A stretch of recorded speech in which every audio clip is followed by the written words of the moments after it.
Insólita, vamos a comenzar la ruta del misterio, la simbología, a través de un gran maestro, uno de los grandes, como es Fermín Mayorga, el máximo autorizado a grandes niveles sobre el tema de la simbología, la brujería, Santa Inquisición, para darle interpretación de forma especial, como él solo sabe, sobre los símbolos de este pueblo tan maravilloso como es Soportuca. Bienvenido a este pueblo. Comenzamos en breve, pero vamos a saber de nuevo, como es el segundo día de la jornada de misterio y enigmas y hechizos de aquí de la Alpujarra Granadina. Vamos a dar las gracias de nuevo a los que han hecho también posible, junto al ayuntamiento también de Soportuca, por supuesto, los que son los promotores de este evento. Recambio Suministro García, la Cantina del Dragón, Mirador Embrujado, Taberna Romero, Regalos Abracadabra, La Chistera, Restaurante Mejías, Moto Víctor, Restaurante Guillermo, Kebab Simo, Cas Convierte, MDV Construcción, El Candeló, Mamit y Burger, La Carbonería y la Magia de las Brujas. Le vamos a también a hablar un poquito sobre el currículum. Hasta ahora estáis aprendiendo con la temática que estamos desarrollando, yo creo que sí, ¿no? Porque al fin y al cabo vais a conocer otras Soportucas completamente diferentes, con sentido, y sobre todo los que seáis aquí de la población, pues tenéis la obligación de contar todo esto, porque a veces ha habido instituciones que no les interesa, ¿no?, que estas historias fluctúen, sino que queden larvadas, que queden ocultas, ¿no? Y la historia es cultura, y la cultura no es enemiga de nadie, por lo tanto tenemos que practicar todo este tipo de elementos y de historias. ¿Ya está grabando? Sí. Sí. Bueno, pues el poco de deseo es muy rápido, muy simple. Como dijimos antes en la plaza, las aguas siempre eran necesarias para la población, en las fuentes, etcétera, y los cristianos vertían la propaganda de que, como dijimos antes, todas las fuentes a veces quedaban emponzoñadas por las hechiceras y las brujas, porque había muy pocos cristianos que vivían aquí en momentos en que realmente los moriscos tenían la mayoría de las casas en Soportuca, pero ellos sabían que donde vivían los cristianos, ellos no podían beber, ellos tenían sus fuentes y los cristianos tenían la suya. Pero una de las cosas que hacían era emponzoñarles, envenenarles las fuentes a estos cristianos, y por lo tanto, sobre todo porque sabían que a veces eran ellos los que les denunciaban a la Inquisición, y la manera de vengarse era emponzoñando el agua para que no pudieran beber, no podían acudir a sus fuentes porque ellos no los iban a dejar, y por lo tanto todo este tipo de movimientos le daba la importancia que le daba al agua y le daba la importancia que le daba a determinados elementos, ¿no? Y a partir de ahí, bueno, ya con el tiempo, pues esos pozos de los deseos guardan esa sensación de sed, esa sensación de desear el agua en un momento determinado ante bueno, pues la sed de los cristianos, que sabían que no podían beber de esa agua, y los moriscos les prohibían totalmente beber de la suya, ¿no? Todo esto hizo que realmente bueno, pues naciese por parte de la Inquisición poner las miradas en ellos, porque entendían que estaban de alguna manera bueno, pues violando una realidad que no podían hacer, porque en 1502 le dijeron o conversión o expulsión, y claro, a partir de ahí ellos ya no podían moverse como moriscos que abrazaban el Islam, eso lo tenían que dejar a un lado, y por lo tanto todo este tipo de movimientos era provocación, y como tal provocación lo que hace es que se actúe contra ellos de esta manera de denuncia por parte de los cristianos de raza. Por eso la rebelión de las Alpujarras se lleva a cabo, porque ellos, los moriscos, se sentían de alguna manera violentados también por los cristianos por ese tipo de prohibiciones, y es cuando se enfrentan a ellos, y en esa rebelión de las Alpujarras cometen verdaderas barbaridades, ya que por ejemplo a los sacerdotes le ponían pólvora en la boca para quemarlos y explotar realmente en la boca, ¿no? Y otro tipo de elementos, como por ejemplo en Soportuca obligaban a los cristianos a que practicasen delante de ellos la ritualística islámica, y claro, ellos no la sabían, y por lo tanto lo que hacían aquellos que decían, pues yo no la sé, eran quemarle los pies, y le quemaban los pies como método para que realmente vieran que los que tenían el poder en ese momento eran ellos, hasta que ya, bueno, pues Felipe II le dice a los grandes, ¿no?, que realmente eran capitanes de ejércitos, que realmente Mondéjar y el Juan de Austria, ¿no?, que son los que vienen por aquí a defender al cristianismo de las Alpujarras, que vayan contra ellos y acaben con ellos. Va a haber una masacre de gente morisca. Los que quedan vivos van a ser vendidos como esclavos y otros van a ser llevados pues a tierras de Extremadura, de Andalucía, etcétera, etcétera, o en otras zonas. Y como dijimos al principio, aquí es donde menos moriscos van a quedar, que no van a quedar, solamente van a quedar los niños menores de 10 años, que se los van a quitar a los padres. Imaginemos esa imagen también, que es un poco dura, donde los padres se tienen que marchar, pero sin los hijos, porque se los han quitado. Esa realidad, no, hombre, hay la misericordia y la caridad, pero era una guerra, y por lo tanto había que quedar a los niños y no atacarlos. Por lo tanto, los niños quedan aquí, se les entregan a madres cristianas para que los eduquen cristianamente y se vayan olvidando de toda esa realidad islámica que sus padres habían mantenido y que lucharon en esa guerra de las Alpujarras con la intención de ganarla para mantener su idiosincrasia y su originalidad. Vayamos a por la escoba. Bueno, si tienen alguna pregunta que quieran hacerle a Fermín Mayorga antes de despedir la jornada. ¿No tiene alguna inquietud, alguna duda? Se ha quedado claro, seguramente.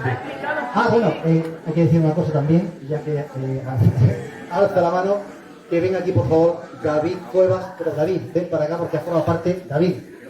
Sí, pero ven para acá, por favor. Con nosotros David Cuevas, que está con nosotros en la ruta, uno de los protagonistas también de la... Un fuerte aplauso. David Cuevas también ya está con nosotros en esta primera jornada de Hechizos y Misterios de la Alpujarra Granadina, y que también tiene una pregunta. Bueno, vamos a ver, dime. Hola, bueno, yo pretendía preguntar entre el público, que es donde me siento más a gusto a veces, ¿no? Pero la pregunta es ¿hasta qué punto hay o no una leyenda urbana en lo que respecta a la verdadera realización de aquelarres? Por el norte, bueno, obviamente de sur para abajo, pues imagino que la cosa va reduciéndose, pero ¿hasta qué punto realmente hay algún tipo de prueba documental, más allá de las habladurías o de lo que las brujas decían bajo tortura, de que realmente se realizaban esos aquelarres como tal, ahí como los conocemos? Sí, hay documentación, mucha documentación sobre aquelarres. La Inquisición condenó a muchísima hechicera, a muchísima bruja. Hay que saber distinguir. Una bruja es la que pacta con el demonio. La hechicera no, la hechicera es la curandera, es la que de alguna manera es una mujer más liviana, es partera, etcétera, etcétera. Pero, por ejemplo, en Zugarramurdi, que lees los documentos que están digitalizados, os metéis en Pares. Pares es la página web del Archivo Histórico Nacional, y aquella persona que tenga que hacer una carrera de historia no tiene más remedio que beber de las fuentes primarias que están ahí. Y todo el tema de Zugarramurdi lo tenéis digitalizado precisamente ahí, en Pares. Y ahí se habla de los aquelarres que ellas acudían para hacer todo este tipo de historias que hemos contado, donde a veces aparecía el diablo, que era alguien que se disfrazaba del diablo, y allí tenían pues todo ese tipo de placeres que desarrollaban, y ese beso en el culo al demonio, para de alguna manera profesar como nuevas brujas dentro de la secta, ¿no? de brujas de Zugarramurdi. Y en otros muchos lugares, en Granada mismamente, hay un trabajo hecho también, no recuerdo el nombre del escritor, sobre la hechicería, y aparecen todas las hechiceras de Granada, sacadas de los archivos de la Inquisición de Madrid, donde también se te hablan de determinados aquelarres. Bueno, y lo que os decía de abajo, que no os lo he contado, pero os voy a contar. A veces creemos que el mundo de la brujería está dentro de la población civil. No, muchas veces el mundo de la brujería realmente donde se encuentra es dentro de los conventos. Y dices, pero Fermín, ¿qué le estás diciendo? Pues sí, porque lógicamente la mujer de la calle de un pueblo como Soportúcar en el siglo XVI no sabía escribir, no sabía leer, y por lo tanto su mayor historia es intentar practicar rituales que estaban prohibidos en un momento determinado, y de ahí venía la calificación de hereje o de bruja, o por haber sido una curandera, por haber utilizado determinadas hierbas, o por envenenar, como hemos escuchado, con estas plantas a determinadas personas, o matar al niño, a la partera, a una mujer cristiana que estaba pariendo y el niño había nacido muerto, pero no lo había matado realmente, simplemente que nació muerto, como hoy en día también te pueden hacer un dedo muerto, un niño muerto. Entonces acusaban a esa partera de que realmente pues había cometido ese delito de asesinar al niño. Todo esto forma parte de esa realidad, pero en Antequera, precisamente, hay un caso en un convento de monjas franciscanas de Antequera, donde 7 de las 14 monjas que había van a pactar con el demonio y se van a hacer una fisura en el pecho, en la teta, y con la sangre que emana van a escribir una cédula al demonio, entregando su alma a cambio de placeres, a cambio de dinero, etcétera. Y van a hacer todo lo contrario para lo que entraron en el convento. A partir de ahí, pues las hostias consagradas no se las tragaban, las guardaban, las quemaban en las candelas o las tiraban al albañal, como te dice el documento, pero se metían de determinadas drogas, a veces la ayahuasca que venía de América, ¿no?, con los conquistadores, y llegaba a los conventos y las utilizaban, o la mandrágora o la belladona, y a través de ese tipo de elementos pues tenían alucinaciones y decían que iban a los aquelarres, eso te lo dice el documento, que iban a los aquelarres volando junto a lobos, junto a zorros que las acompañaban, ¿no? Esto en Antequera. Y ese documento de la Inquisición también lo tenéis digitalizado ahí en Pares. Es en 1700 y pico, se lee bastante bien. Os metéis en Pares, en el buscador, y ponéis Antequera, Inquisición.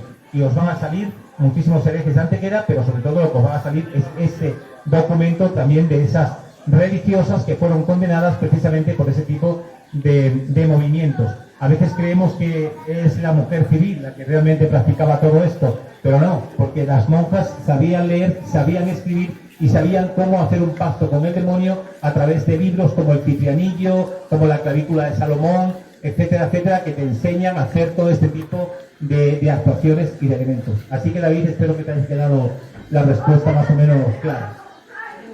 Esta noche debativo tuyo la cena. Bueno, damos por finalizado el primera jornada de Hechizos y Misterios de la Alpujarra Granadina.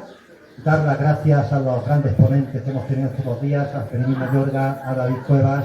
Ha sido un lujazo, un placer de tenerlos por aquí en este evento pionero, en el cual nosotros, Costa Insólita, hemos estado esta misma tarde, noche, hemos estado nuestra compañera Carolina García y la que os habla, el presidente Alberto Miguel Santiago.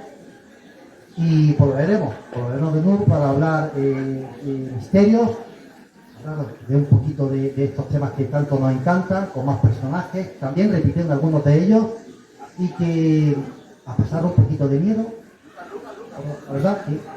Pero conociendo la historia que tenemos detrás, siempre detrás nuestra, de la cultura. Evidente, la cultura, sí, evidentemente. La cultura, la historia, la historia cultural, y la cultura no es misterio, no es enemiga de nadie.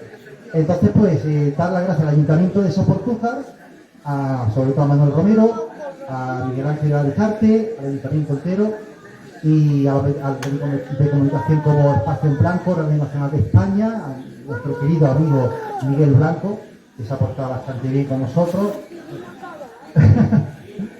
Y en el que ellos son también colaboradores míos y que siempre nos echan una mano cuando nos hace falta.